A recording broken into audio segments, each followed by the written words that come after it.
Hi there, and welcome to the Explaining History podcast. And as you know, in the last few weeks, we've focused on the experience of Black Americans from 1945 onwards. And we looked at really the immediate aftermath of the Second World War and explored why it was that there was a newfound confidence and a desire to work in a determined manner towards greater freedoms and rights. Today we're going to look at the condition of American women, predominantly white suburban American women in the post-war era. Looking at the condition of Black American or Latino American women is a slightly different proposition, because there you have the intersection of race, class and gender, and their experience is really quite different from suburban middle class white women.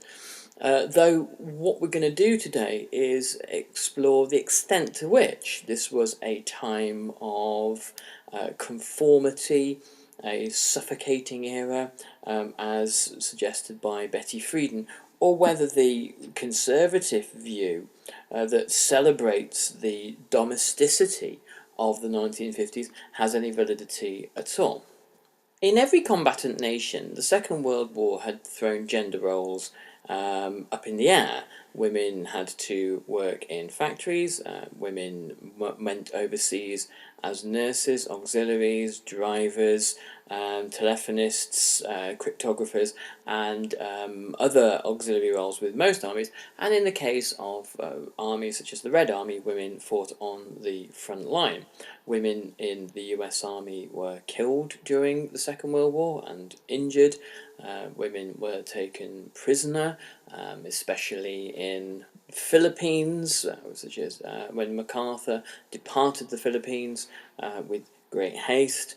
And these transformations in women's roles had a deep effect on gender roles, and on power between men and women, the normal structures of patriarchal power that had pre-existed before the war. And things were unlikely to simply return to a status quo after the war.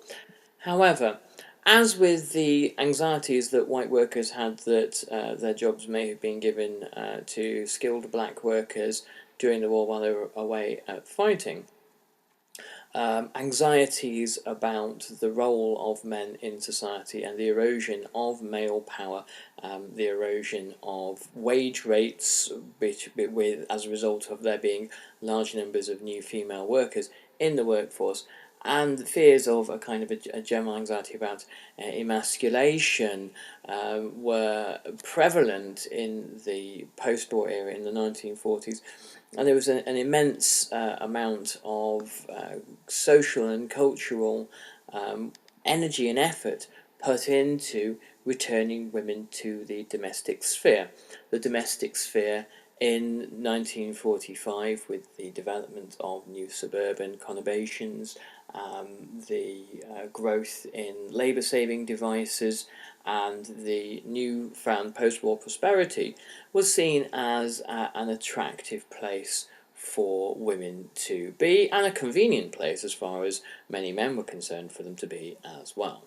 Part of the process of the mythologization of American suburbia, the American home, and the American nuclear family, the myth of the white picket fence, in essence, comes from this period of time where soldiers returned from the war and their nuclear family was waiting for them, a reminder of what they had been fighting for.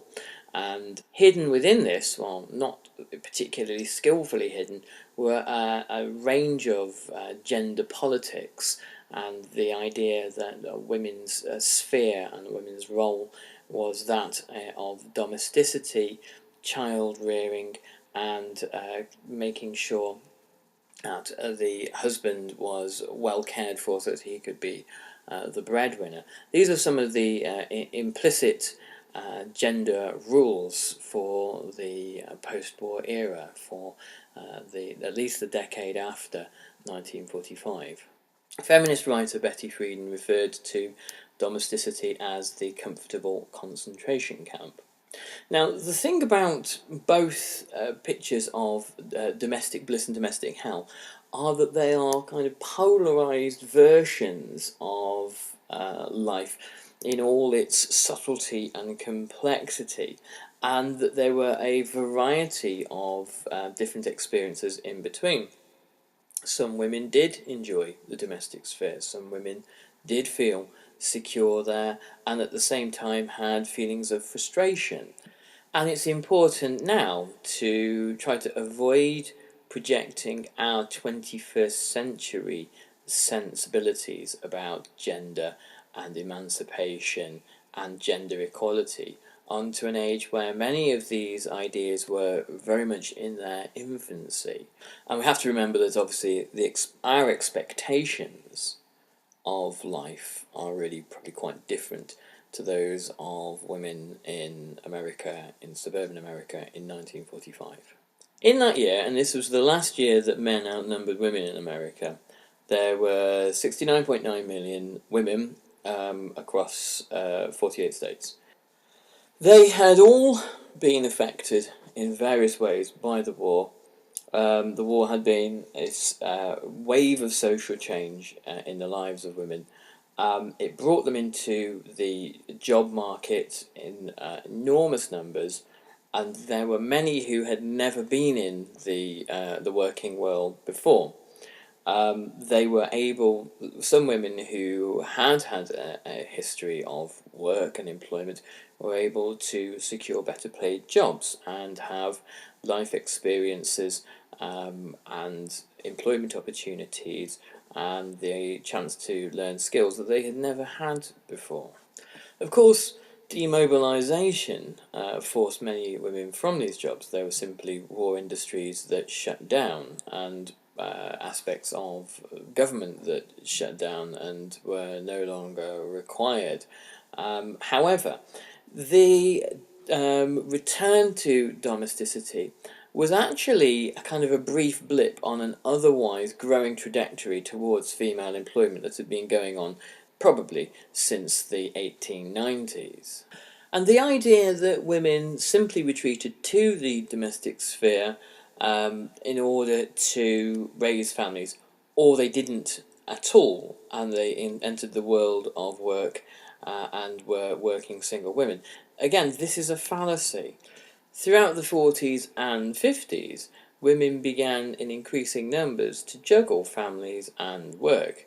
There were women who had permanent employment, some who had part-time, some women who did increasing amounts of work from home.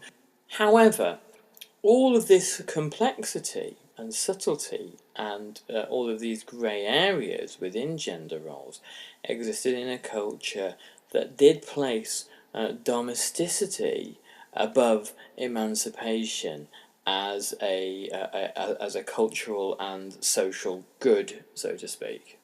The needs of total war had sent shockwaves through the American labour market. The labour market prior to the war was gendered, and this meant that women generally found low-skilled, low-paid employment, seamstress work, farm labour, waitressing, that kind of thing.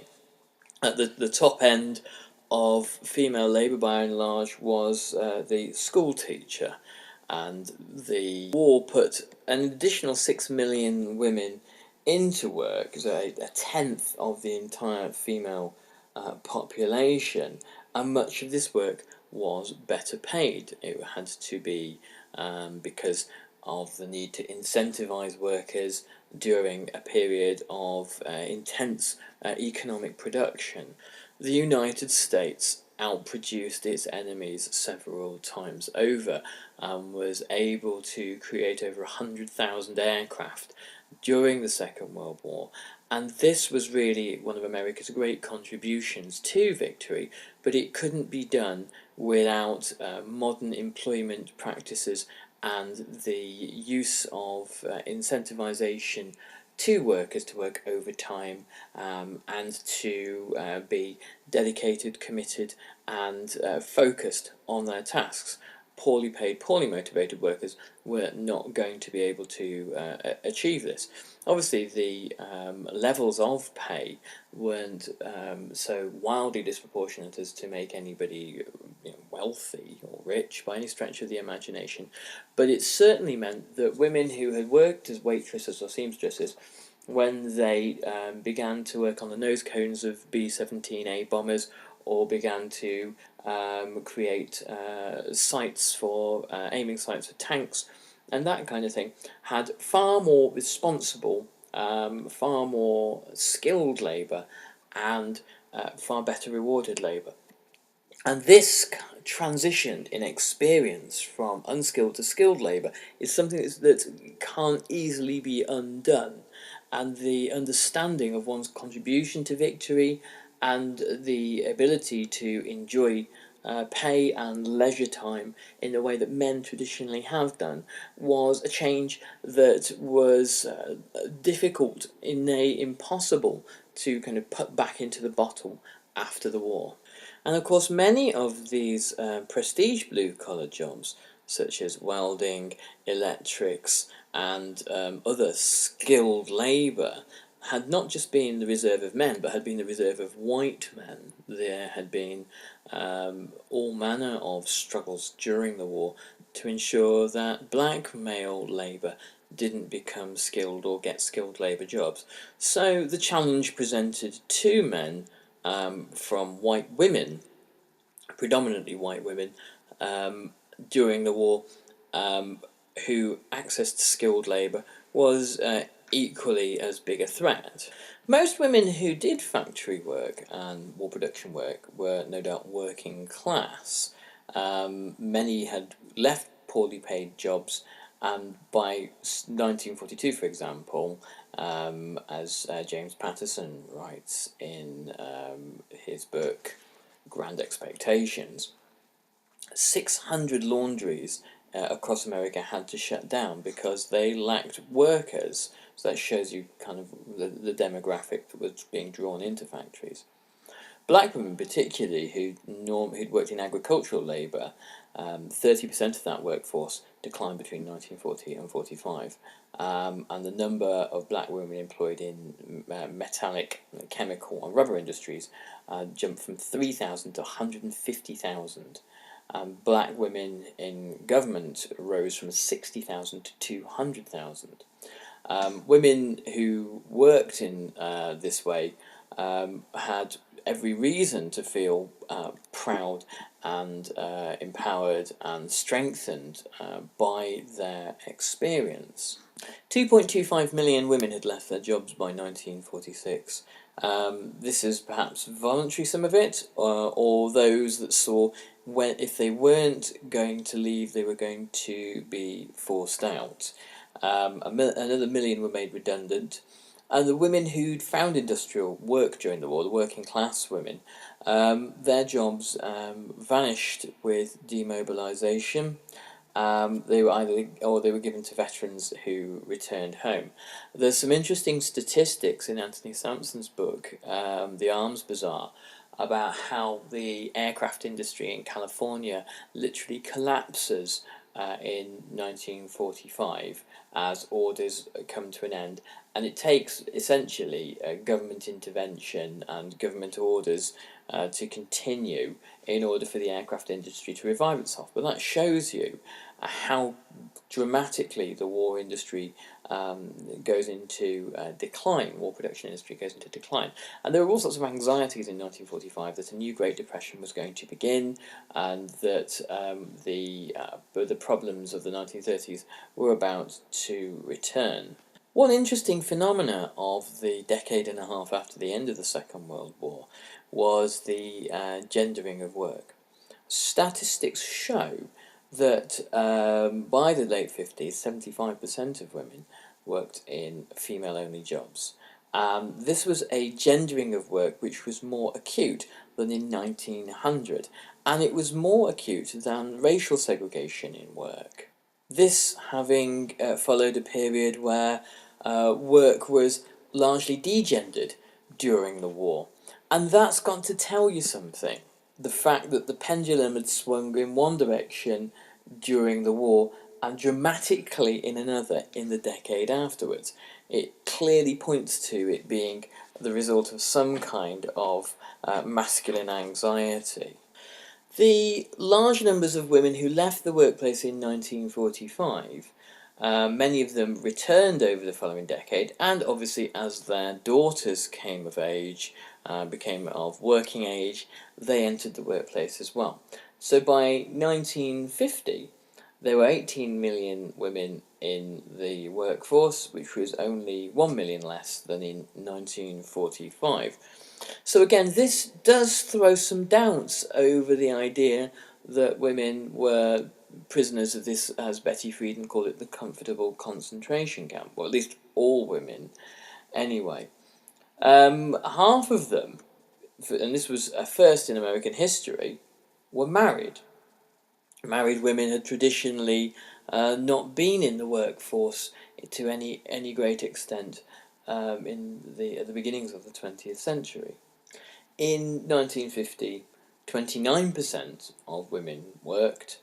In 1960, that would be 35%, and in 1970, it would be 42%.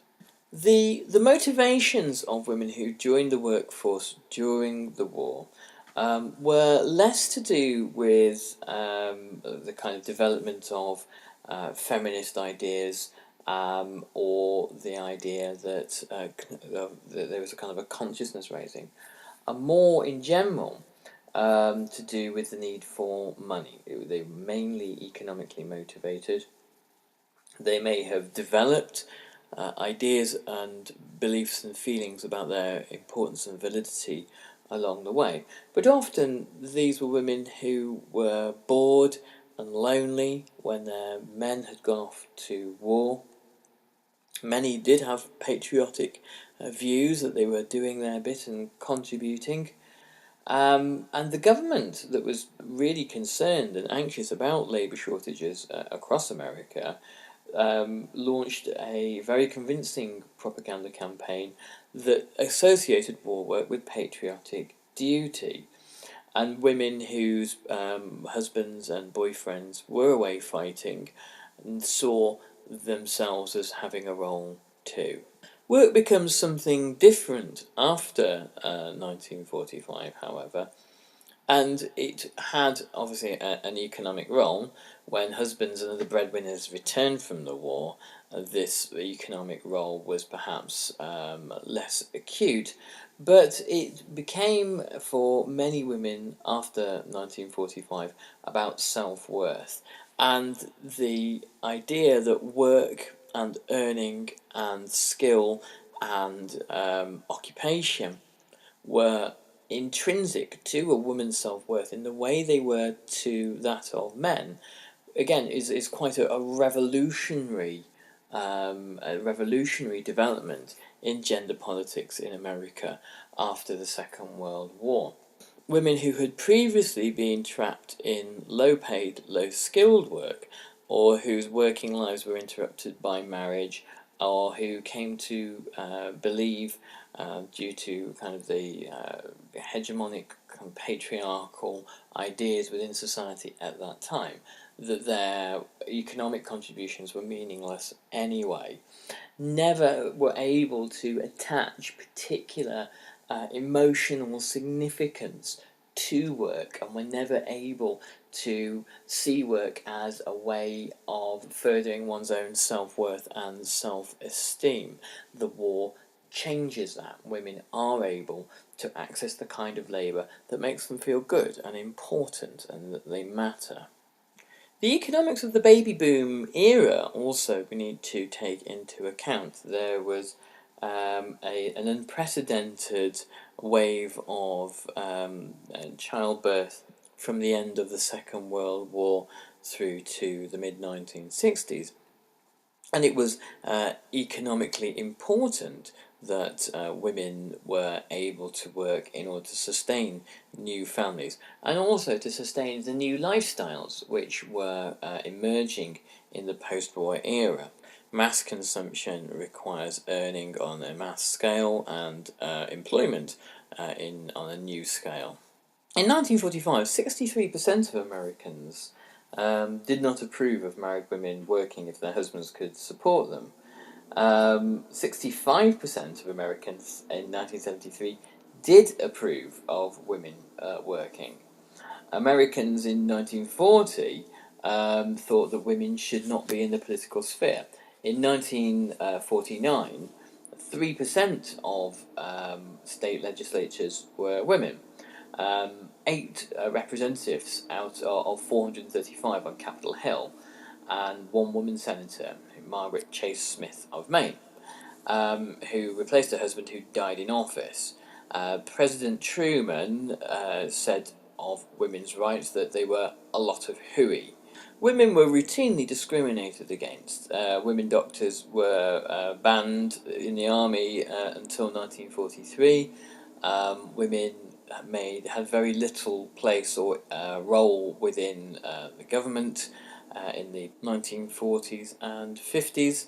Medical schools routinely refused to admit women, and there was open discrimination in banking, law, and other businesses. And once again, this gendering of employment opportunities meant that wage rates were kept artificially low for women. And it was a way of patriarchy or patriarchal ideas within society keeping men's pay, conditions, and privileges sacrosanct in order to prevent there from being any challenge to that. Allied to all of this, of course, was the prohibition on sexual freedom for women. Middle-class married women were able to get birth control devices fitted, but it was normally single women who were prevented from getting this. Doctors were able to quiz women on their promiscuity and make moral judgments about whether a woman was morally capable of being responsible for her own sexual conduct. There were very, very few birth control clinics, and in some states it was illegal to sell or even use birth control devices. Lots of these laws were flouted and ignored, and it was only in 1965 the Supreme Court decided against a law in Connecticut which settled the matter because precedent was then created. The abortion availability in the 1940s, 50s and 60s was virtually non-existent and, of course, illegal. Women who wanted to abort a pregnancy had to do it illegally, which was obviously a highly dangerous business. But it was something that millions of women engaged in. And it was the study of Alfred Kinsey in the Kinsey Report on Sexual Behaviour that came up with a statistic. Whether this is valid or not, I'm not sure. You have to really understand his research methods, which I will perhaps look into one day. But he came up with the statistic that 22% of married women had abortions. And most of these, early in the marriage or late in childbearing years. And the majority of single women in his survey who became pregnant had resorted to abortion. The 1940s did not see particularly fertile ground for feminist discourses. The arguments about women's rights and the politics of women's rights would have to wait until the early 1960s and Betty Friedan and the feminine mystique. For example, Modern Women, The Lost Sex, which was written by the sociologist Ferdinand Lundberg and Mariana Farnham, the psychoanalyst Mariana Farnham, in 1947, actually attacked career women. It said, "The independent woman is a contradiction in terms. Women," the books argued that women should instead strive for Receptivity and passiveness, a willingness to accept dependence without fear or resentment, with a deep inwardness and readiness for the final goal of sexual life, impregnation. And women who didn't want this experience were, in the view of Lundberg and Farnham, sick and happy, neurotic, wholly or partly incapable of dealing with life. Okay, guys, well, that's where I'm going to leave it today. I've gone over time a little bit, so I'm going to cut it there. And we'll be coming back to this view of America in the late 40s pretty soon. And I hope this has been useful to you, and we'll catch you on the next Explaining History podcast. If you can leave us a good write-up on the iTunes, or come and say hi at our Facebook page and give us a comment there. It'd be great to hear from you all. Thanks very much. Bye-bye.